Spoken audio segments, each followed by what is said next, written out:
আপুনি কওঁতে কনফিউজনত আছে আপুনি মোৰ দ্বাৰা মাটিখিনি হাত কৰি আপুনি মোক কমিশ্যন দি দিব বুলি ভাবিছে একদম ভুল ধাৰণা কৰিছে তই মোক যিমান বেয়া মানুহ বুলি ভাবিছ তাতকৈ বহুত বেছি ভাল মানুহ অৱশ্যে দুজন মানুহক মই কেতিয়া বাৰ্তা দিওঁ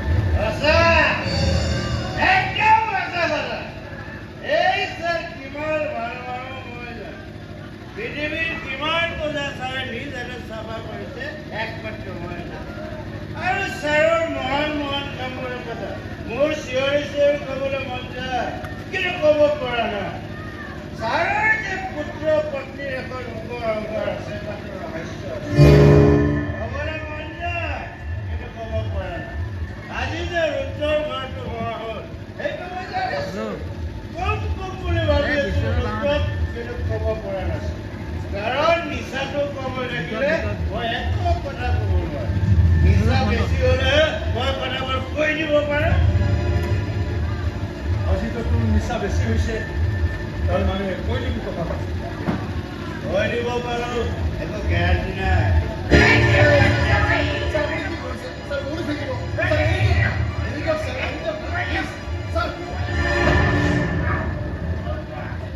এনেকৈ মৰা নাই ইয়াক কিতাপ কথা কিমান দিলা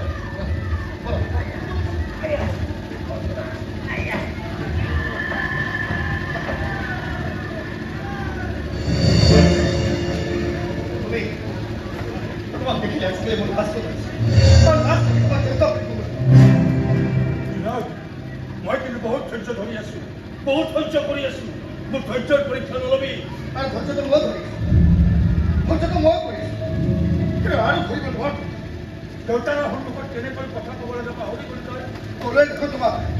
দেউতা বুলি ক'বলৈ লাজ লগা হৈছে মোৰ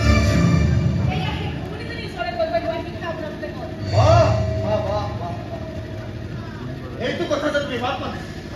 সেই সহজ সৰল মানুহটোৰ পৰা 2 নম্বৰী কৰি মাটিৰ কাগজত চহিলতে বান্ধিব নোৱাৰিলা তোমাৰ ঠাইত সেই ধুবুলীজনী হোৱা হ'লে বাধা দিলেহেঁতেন প্ৰতিবাদ কৰিলেহেঁতেন ধুবুলী বুলি কোৱা সদায় ইচ্ছা কৰি আছে আৰু তোমাতকে বহুত ওপৰৰ সেই ধুবুলীজনী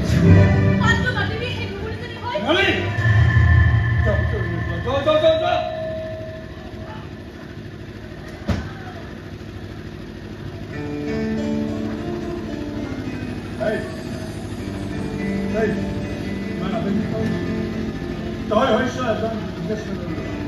বিশেষ কৰি ল'ৰা দুটা বিজনেছমেনে হ'ব লাগে খুই ফেলে দিব মন গৈছে তোমাৰ চৌকল বিজনেছক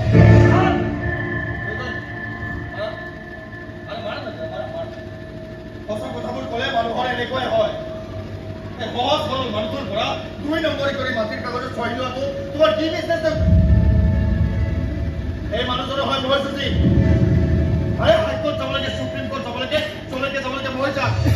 মই ধৰো তোমাক তোৰ চেলেঞ্জ নেকি ধৰি ল'ব পাৰা এটা অতিথিক সভাপতি বুঢ়ীসকল জীয়েকক তই ভাল পাওঁ বুলি কোৱাৰ পিছত এতিয়া তোক মই একো কোৱাও নাই একো কৰাও নাই আৰে তুমি কি কোৱা বা কি নোকোৱা তাত মোৰ একো মতলব নাই ধৰি লোৱা আজিৰে পৰা মই তোমাৰ শত্ৰু আৰু তেজ যেতিয়া তেজৰ শত্ৰু হয় নহয় এই শত্ৰুতা বৰ ভয়ানক হয় কিন্তু